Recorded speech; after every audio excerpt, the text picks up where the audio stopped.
నమస్తే నమస్తే. సారీ సుమ గారు, నాకు మైక్ ఇవ్వడానికి కొంచెం డిలే అయింది. విజయవాడలో ఇది ప్రీ రిలీజ్ ఫంక్షన్లా లేదు, సక్సెస్ మీట్ చేస్తున్నట్టుంది. Thank you.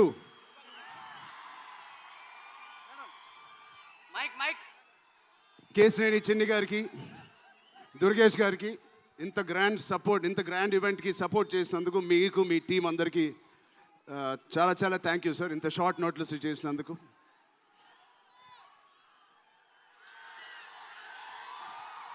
విజయవాడ అసలు మీ అందరి మధ్యలో ఇక్కడికి వచ్చి చేసుకున్నందుకు మీ అందరికీ థ్యాంక్ యూ సో మచ్. చాలాసేపు నుంచి వెయిట్ చేసినందుకు. ఇంత హీట్లో షర్ట్ అంతా మొద్ద అయిపోయింది అందరికీ.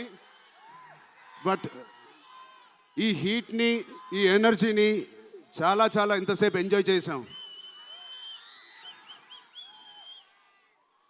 విజయవాడలో చేయాలనుకున్నాం.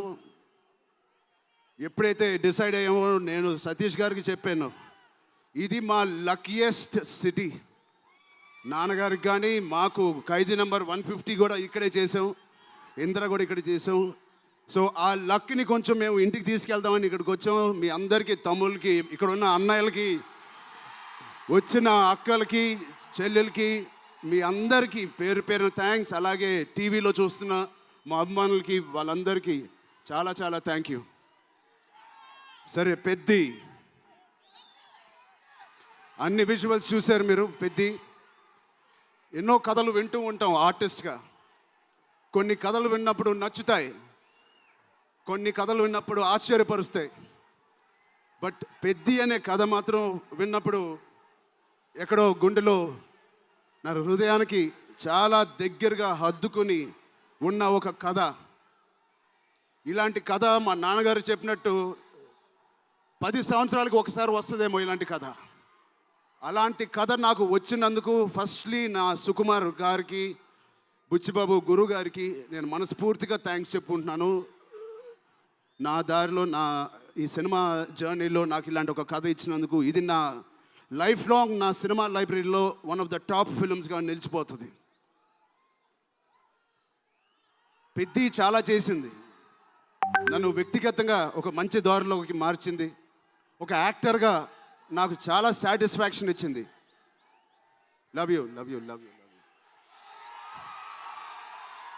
అలాగే ఇది నాకు బుచ్చి గారు చెప్పినప్పుడు ఇది ఒక సినిమా స్టోరీ లాగా చెప్పలేదు, ఒక వ్యక్తి జర్నీ లాగా, ఒక ప్రయాణం లాగా ఒక కథ మొత్తం నరేట్ చేశారు నాకు. ఇది మామూలు సబ్జెక్ట్ కాదు, ఇది ఎగిసిపడే ఒక మనిషి కథ కాదు. కిందకి పడిన మనిషి లేచి ఎలా నించుంటాడో అలాంటి కథ ఇది. అందరూ కష్టం గురించి మాట్లాడుతున్నారు. అరే, ఇలాంటి కథ కోసం కాకపోతే ఎప్పుడు కష్టపడతామండి. కష్టంతో చేసిన పని కాదు, చాలా ఇష్టంగా, ప్రేమతో చేసిన పని. ప్రతిరోజు లెగిసి పొద్దునే షూటింగ్ ఎప్పుడు వెళ్ళాలా, జిమ్ చేసి షూటింగ్ ఎప్పుడు వెళ్ళాలా అని అనిపించిన one of the rarest films నాకు.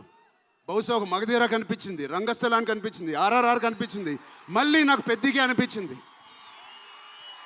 అలాంటి భావం, అలాంటి ఒక ఎక్స్పీరియన్స్ ఇచ్చిన మా బుచ్చిబాబుకి స్పెషల్గా థ్యాంక్స్ చెప్పాలి.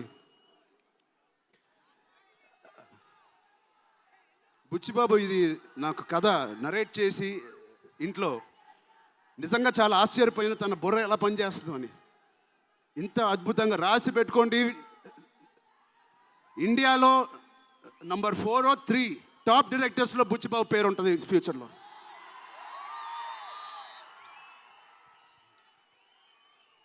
సో అంత మంచి ఎక్స్పీరియన్స్ ఇచ్చిన బుచ్చిబాబు గారికి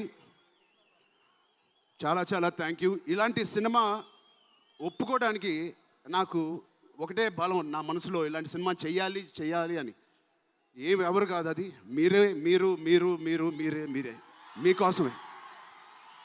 నిజంగా ఏ ఆర్టిస్ట్కైనా వాళ్ళ అభిమానుల నుంచి, వాళ్ళ శ్రేయోభిలాషుల నుంచి ఇలాంటి ఎక్సైట్మెంట్, ఇలాంటి ఎంకరేజ్మెంట్ లేకపోతే ఎందుకు చేయాలండి సినిమాలు? హాయిగా ఇంట్లో కూర్చొని వేరే పని చేసుకోవచ్చు. మీకోసం చేతులు ఇరక్కొట్టమే కాదు, రక్తం చింది కూడా పని చేస్తాను మీకోసం.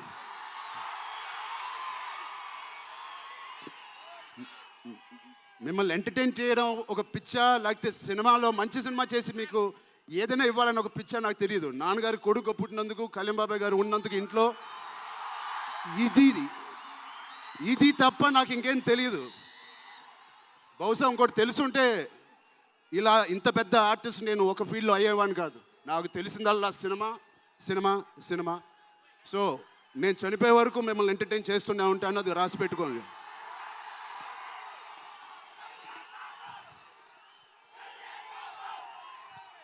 సో మా టెక్నీషియన్స్ గురించి మాట్లాడాలంటే ఫస్ట్ మా రత్నవేల్ గారి గురించి. ఇది 4వ సినిమా రత్నవేల్ గారితో.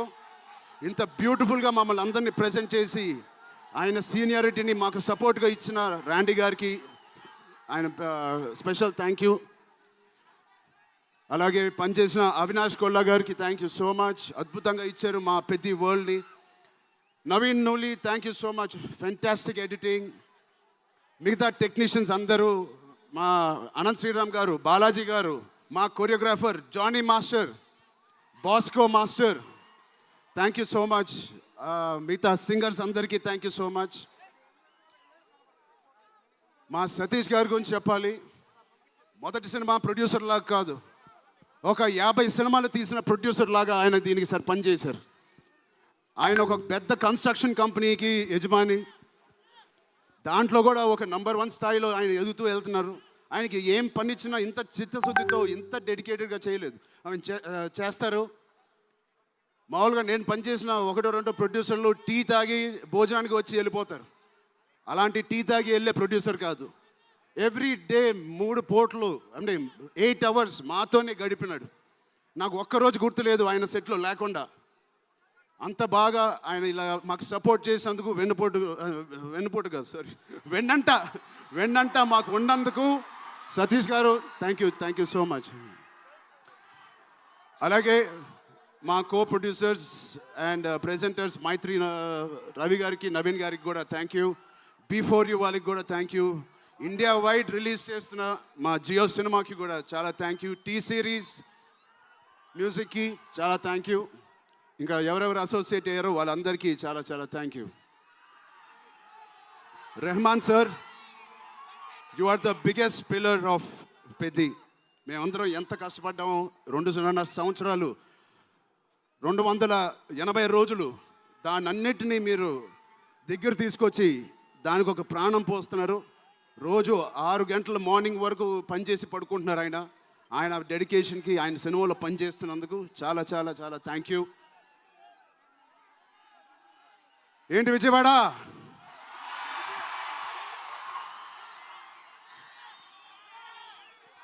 ఈసారి ఎవరి పేరు మర్చిపోలేదు కదా నేను.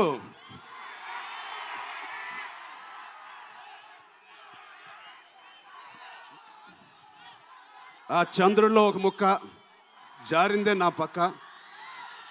మా జాన్వి గారికి ఇక్కడ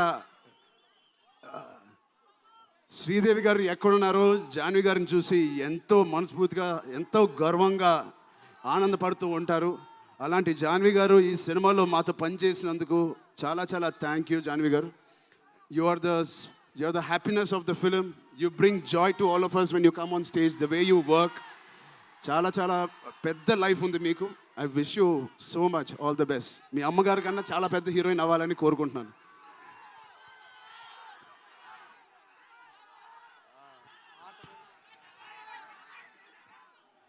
సో డేట్ గుర్తుందా? జూన్ 1. మా అమ్మాయిలందరికీ ఒకటి చెప్పేసి వెళ్ళిపోదాం అనుకుంటున్నాను. యాక్చువల్గా వెళ్ళాలని లేదు, ఇక్కడే ఉండాలని ఉంది మీతోనే. Love you. ఎప్పుడైనా ఒక ఆట ఓడిపోతే అది ఆటగాడు ఓడిపోయినట్టే కాదు, ఒక దేశం మొత్తం ఓడిపోయినట్టు ఏ ఆటైనా. అలాగే ఈ పెద్దిగాడు, మీ అందరికి తెలిసి ఆ డైలాగ్ ఉంది, ఆట ఆడలేదు, ఏంటది, పోరాడాడు. అలాగే మీ అందరి ఆశీస్సులతో, దుర్గమ్మాదేవి ఆశీస్సులతో మీ అందరికీ ఉండాలని, మా అందరికీ ఉండాలని, ఈ 4వ తారీఖున వచ్చే ఈ పెద్ద సినిమాకి ఉండాలని, ఈ పెద్దిగాడి ఆత్మగౌరవాన్ని అమ్మ దుర్గమ్మ సాక్షిగా కోరుకుంటున్నాను. ఆత్మగౌరవాన్ని మీరందరూ ఉన్నత స్థాయికి తీసుకెళ్తారని మనస్ఫూర్తిగా దుర్గాదేవిని కోరుకుంటున్నాను. మీరు కూడా చల్లగా ఉండండి, జాగ్రత్తగా ఇంటికి వెళ్ళండి. మీ కుటుంబ సభ్యులు అందరినీ అడిగానని చెప్పండి. వాళ్ళందరికీ నా నమస్కారాలు ఇవ్వండి. మీరందరూ ఇంతసేపు ఉన్నందుకు థ్యాంక్ యూ.